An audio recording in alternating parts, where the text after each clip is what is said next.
आज हम देखते हैं डायरेक्ट से इनडायरेक्ट के कुछ सेंटेंसेस को और उस पैटर्न को समझते हैं कि किस तरह से वाक्य को हम कर सकते हैं इनडायरेक्ट में। तो यहाँ पहला वाक्य लिखा है Rohit said to me you have played the game. तो हमें देखना है वाक्य सिंपल वाक्य है, असर्टिव सेंटेंस। इस वाक्य में सब्जेक्ट पहले, हेल्पिंग वर्ब बाद में है। तो असर्टिव सेंटेंस है और असर्टिव को करने के लिए हमें कुछ करेक्शन यहाँ करना पड़ेगा। तो यहाँ पहले वाक्य में लिखा है सेड टू, इसे हम कर देंगे टोल्ड में। तो हमने इसे टोल्ड कर दिया और ये कोमाज हैं, इनके बदले में लगा देंगे जोड़ने के लिए दैट। सिंपल वाक्य कैसे दैट करना पड़ा। यू है वो हमें सेकेंड पर्सन है, सेकेंड पर्सन हमेशा ऑब्जेक्ट में ही बदलेंगे। तो मी में बदला गया, इसलिए यहाँ पे आई हो गया है। और हैज़ हैव आने का मतलब होता है प्रेजेंट का इंडेफिनिट है, इसे पास्ट के इंडेफिनिट में कर देंगे।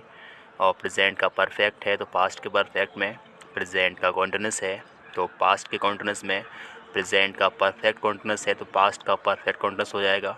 अगर पास्ट का इंडेफिनिट है तो पास्ट का परफेक्ट बन जाएगा। पास्ट का अगर कॉन्टिन्यूस है तो पास्ट का परफेक्ट कॉन्टिन्यूस बन जाएगा।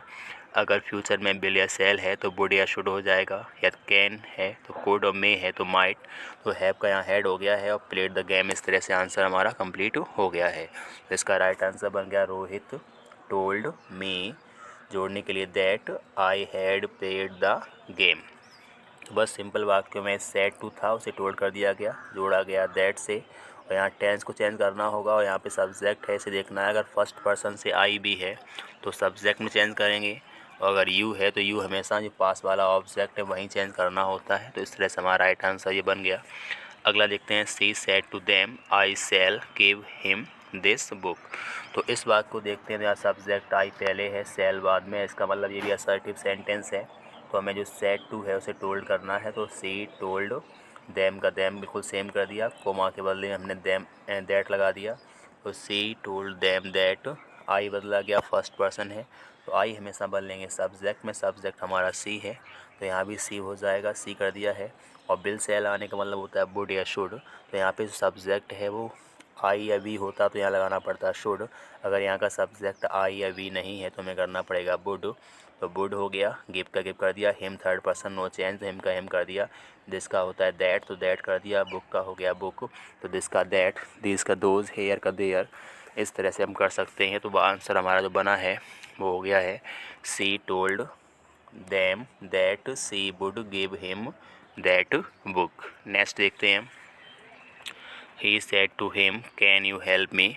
तो इस बात को अगर देखते हैं तो लास्ट में क्वेश्चन मार्क लगा हुआ है और आगे सबसे पहले देखें तो उसमें जो इन्वर्ट कोमा के अंदर देखते हैं तो हेल्पिंग वर्ब है, उसके बाद सब्जेक्ट है और लास्ट में क्वेश्चन मार्क लगा है। इसका मतलब हमारा वाक्य है जो इंटेरोगेटिव है। इंटेरोगेटिव वाक्य होने पर हम सेड टू जो है पहले वाक्य में वहाँ करना पड़ेगा ASKED आस्क्ड।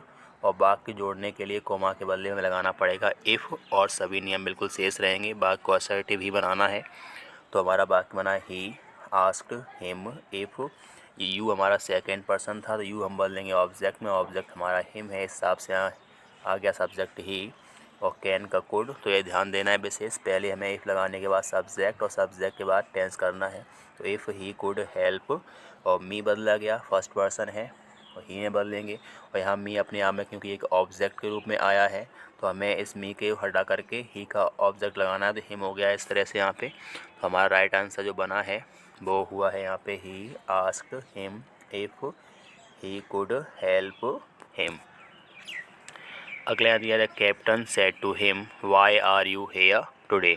तो इसमें अगर हम वाक्य देखते हैं तो क्वेश्चन वर्ड वाई लगा हुआ है और पीछे क्वेश्चन मार्क भी लगा हुआ है और उसके बाद हेल्पिंग वर्ब सब्जेक्ट है। तो वाक्य अगर इंटेरोगेटिव है तो हमेशा सेड टू का बन जाएगा asked. The captain asked him. अब इस वाक्य में अगर कोई भी क्वेश्चन वर्ड आता है वाई, वेयर, वैन, वॉट, जो भी क्वेश्चन वर्ड आए तो उसी से हम वाक्य को जोड़ देंगे। यहाँ पे बन गया वाई। अब इतना होने के बाद कोई भी कंजक्शन लगने के बाद हमेशा सब्जेक्ट लगाएंगे तो यू बदलेंगे हम हिम में।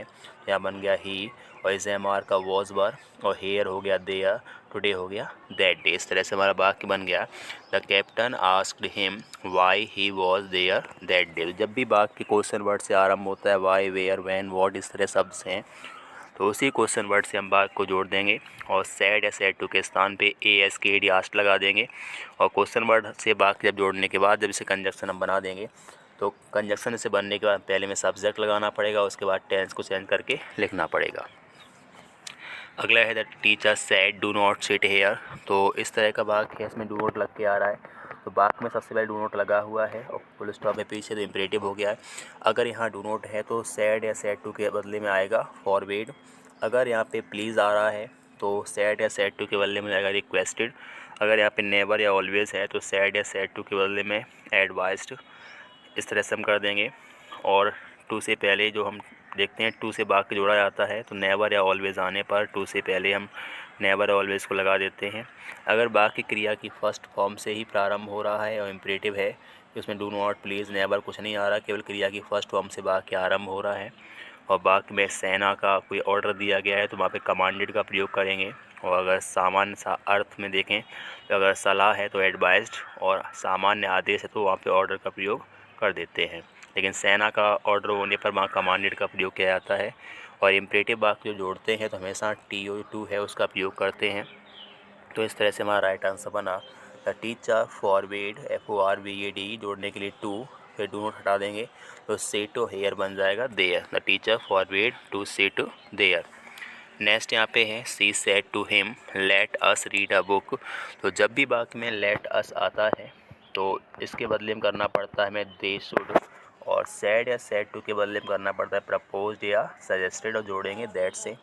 तो she suggested him that they should read a book. तो लेट अस का हमने कर दिया यहाँ पे दे शुड और जोड़ा किससे हमने दैट से। और सैड या सैड टू हो गया सजेस्टेड या प्रपोज्ड। तो she suggested him that they should read a book. अगर बाई चांस यहाँ देखते हैं सब्जेक्ट यहाँ पे सी लिखा हुआ है, अगर यहाँ पे सब्जेक्ट आई होता या बी होता तो दे के बदले में करना पड़ता है यहाँ पे बी, फिर यहाँ पे बी शुड हो जाता। लेकिन अभी यहाँ पे फ़िलहाल सब्जेक्ट यहाँ पे आई भी शुरुआत में नहीं है, इसलिए यहाँ पे बी शुड ना करके दे शुड ही करना पड़ेगा। तो she suggested him that they should read a book. Next देखते हैं Alice said to them may you go to hell. तो ऐसा वाक्य इसमें एक्सक्लेमेशन मार्क आता है, वाक्य में से प्रारंभ होता है तो ऑपरेटिव सेंटेंस है।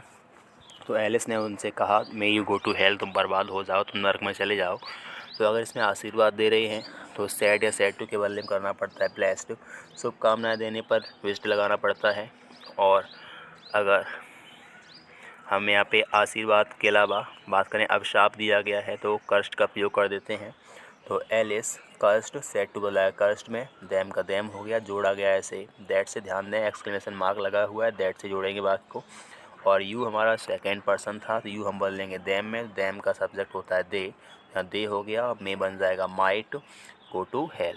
तो राइट आंसर बना है Alice cursed them that they might go to hell. तो ऑपरेटिव वाक्य होता है उसे जोड़ने के लिए दैट का ही प्रयोग करते हैं। अगला यहाँ पे लिखा है the he said man is mortar.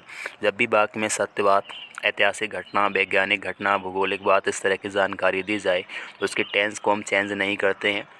जैसे honesty is the best policy, the earth moves round the sun, 2 and 2 make 4। तो इस तरह के जो वाक्य हैं जहाँ पे सत्य बात, ऐतिहासिक बात चीज़ें दी गई हैं, कोई कहावत है, तो इस तरह के सेंटेंस को चेंज नहीं करना होता है। तो ये सिंपल वाक्य मैन इज़ मॉर्टल, तो हमने ही का ही कर दिया, सैड का सैड। अगर सैड टू होता टोल्ड करना पड़ता, सैड का सैड ही रहेगा, जोड़ा सिंपल वाक्य दैट लगा दिया। मैन इज़ मॉर्टल, जो आदमी नश्वर है तो करेक्ट बात है मैन इज़ मॉर्टल। तो यहाँ पे इस तरह से हमने ही सैड केवल दैट लगाना है, तो he said that man is mortal, जो आदमी है नश्वर है, ये करेक्ट बात है, सत्य बात है, इसलिए इसका हमें वॉज यहाँ पे नहीं करना है। ऐतिहासिक घटना, वैज्ञानिक घटना, भौगोलिक घटना या सत्य बात या कहावत होने पर हम टेंस को चेंज नहीं करते हैं।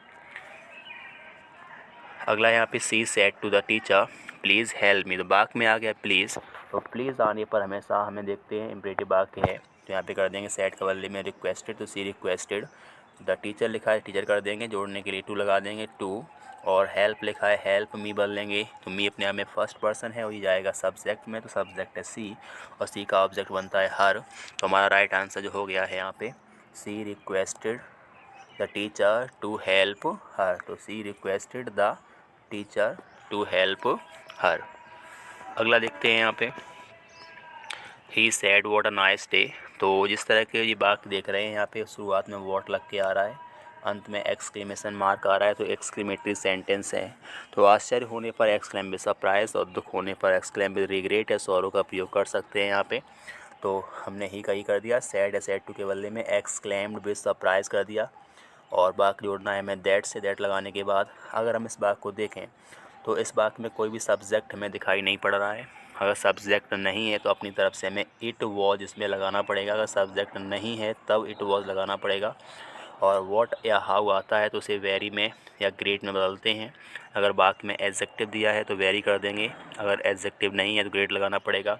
It was a very nice day. इस तरह से हमारा ये वाक्य कंप्लीट हुआ है।